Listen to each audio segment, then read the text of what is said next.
નમસ્કાર, spark today ન્યૂઝમાં આપનું સ્વાગત છે। લાલબાગ બ્રિજ બાદ હવે ફતેગંજ બ્રિજ અને કલાલી બ્રિજને એક તરફનો બંધ કરવામાં આવી રહ્યો છે। આપ જુઓ કે જે પ્રકારે વડોદરા મહાનગરપાલિકા દ્વારા અહીંયા બેનર મારી દેવામાં આવ્યું છે અને 6/2/2025થી રોડની કામગીરી પૂર્ણ ન થાય ત્યાં સુધી આ બ્રિજની જે કામગીરી છે પ્રગતિમાં છે તેને લઈને પ્રવેશબંધી અહીંયા કરવામાં આવ્યું છે। આપ જુઓ કે ફતેગંજ બ્રિજ છે અને કલાલી બ્રિજ છે તે બંને બ્રિજ એક તરફનો બંધ કરવામાં આવશે, કારણ કે વડોદરા મહાનગરપાલિકા દ્વારા રિસ્પેશલિંગની જે કામગીરી છે તે આગામી 6 ફેબ્રુઆરી એટલે કે આજથી લઈને 19 માર્ચ સુધી 41 દિવસ સુધી આ બંને બ્રિજ તમામ વાહનો માટે બંધ કરવામાં આવશે। માત્ર સર્વિસ રોડ જ ખુલ્લા રાખવામાં આવશે। જોકે જરૂર મુજબ એક તરફનો બ્રિજ બંધ કરી બીજી તરફ ખુલ્લો કરાશે તેવું પણ આ જાહેરનામામાં પોલીસ કમિશનરના જાહેરનામામાં બહાર પાડવામાં આવ્યું છે। વડોદરા મહાનગરપાલિકા દ્વારા રિફેસલિંગનું કામ જે શરૂ કરવામાં આવ્યું છે અને શરૂઆતમાં ફતેગંજ બ્રિજ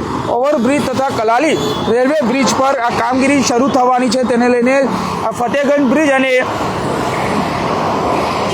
કલાલી જે બ્રિજ છે રેલવે ઓવરબ્રિજ છે તે આ બંને બ્રિજ પર બંધ કરવાની જાહેરાત એટલે કે પોલીસ કમિશનર દ્વારા જે જાહેરનામું બહાર પાડવામાં આવ્યું છે તે જાહેરનામું જો કે અહીંયા બહાર પાડવાનું, પરંતુ બીજી બાજુ વાત કરીએ આ 6/2025થી આ બંધ કરવાની એટલે કે આજે તારીખ 6 થઈ ચૂકી છે, તેમ છતાં પણ હજુ સુધી આ બ્રિજ બંધ નથી થયો। તો ક્યાંક પોલીસ અને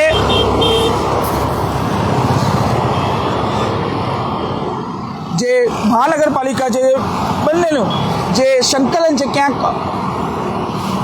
ચગડોળે ચડ્યું હોય તેવું પણ સામે આવ્યું છે। જુઓ કે જે બ્રિજ છે એક તરફનો બંધ કરવાની વાત હતી અને એ બ્રિજ હજુ પણ બંધ થયો નથી। બ્રિજના બંને તરફ સામસામે આવતા વાહનો અવર જવર માટે સરળતી તેમજ સુરક્ષાની સલામતી હેતુસર થઈ શકે તે માટે જાહેરનામું બહાર પાડવામાં આવ્યું છે। પોલીસ કમિશનર નરસિંહ કુમાર દ્વારા 3 ફેબ્રુઆરી એટલે કે 3 ફેબ્રુઆરીથી 19 માર્ચ એટલે કે 45 દિવસ સુધી આ જાહેરનામું બહાર પાડવામાં આવ્યું છે અને કામગીરી પૂર્ણ ન થાય ત્યાં સુધી જાહેરનામું પ્રસિદ્ધ કરીને પ્રતિબંધ રોડ અને વૈકલ્પિક રોડ જાહેર કરવામાં આવે છે।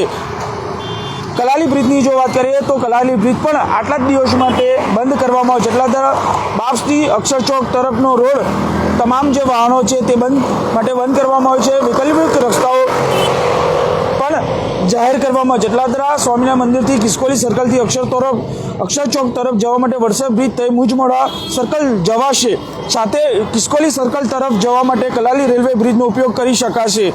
આ રસ્તાઓ પણ બંધ કરવામાં આવે છે। કિસ્કોલી સર્કલથી લઈ અક્ષર ચોક તરફ જતા તમામ જે વાહનો છે બીએપીએસના વાહનો છે તે તરફ ઉપયોગ કરી શકશે। કલાલી બ્રિજથી કિસ્કોલી સર્કલ તરફ જવા રેલવે ઓવરબ્રિજનો ઉપયોગ કરી શકાશે। આ પ્રકારના જાહેરનામામાં પ્રસિદ્ધ કરવામાં આવ્યા છે, એટલે ચોક્કસથી કહી શકાય કે જે પ્રકારે 2 દિવસની એટલે કે આ 2 બ્રિજ છે ફતેગંજ બ્રિજ અને કલાલી જે બ્રિજ છે તે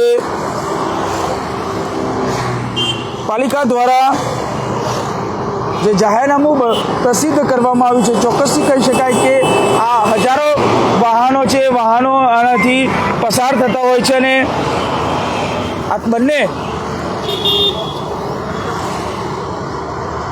ફતેગંજ બ્રિજનો એક તરફનો ભાગ 2 દિવસ બાદ બંધ કરવામાં આવશે તેવું પણ જાહેર કરવામાં આવ્યું છે। મ્યુનિસિપલ કોર્પોરેશન દ્વારા 2 દિવસ બાદ એટલે કે મિલિંગની કામગીરી અહીંયા હાથ ધરવામાં આવશે, તેને લઈને બ્રિજ પ્રોજેક્ટ કાર્યપાલક ઇજનેર દ્વારા કે આ બ્રિજને બંધ કરવા માટે પોલીસ કમિશનર દ્વારા જાહેરનામું બહાર પ્રસિદ્ધ કરવામાં આવ્યું છે અને લગભગ 40થી 45 દિવસ સુધી આ કામગીરી બંને બ્રિજની કરવાની છે, તેને લઈને બ્રિજનો એક તરફનો ભાગ જે છે તે બંધ કરવામાં આવશે। એટલે અહીંથી હજારોની સંખ્યામાં જે વાહનો આપ જોઈ શકો છો, જે પ્રકારે વાહન ચાલકો છે તેઓને અડચણ પડવાની છે, પરંતુ તેમની સામે તેને માટે શહેર પોલીસ કમિશનરે પણ વૈકલ્પિક રસ્તાઓ ફાળવવામાં આવ્યા છે। એટલે આ બંને બ્રિજ જે ફતેગંજ બ્રિજ છે અને જે કલાલી બ્રિજ છે બંને 40થી 45 દિવસ સુધી જ્યાં સુધી કામગીરી પૂર્ણ ન થાય ત્યાં સુધી આ બંને બ્રિજ છે એક તરફનો બ્રિજ છે તે બંધ કરવામાં આવ્યો છે। કેમેરામેન નિહાલની સાથે Surat Solanki, spark today news, Vadodara.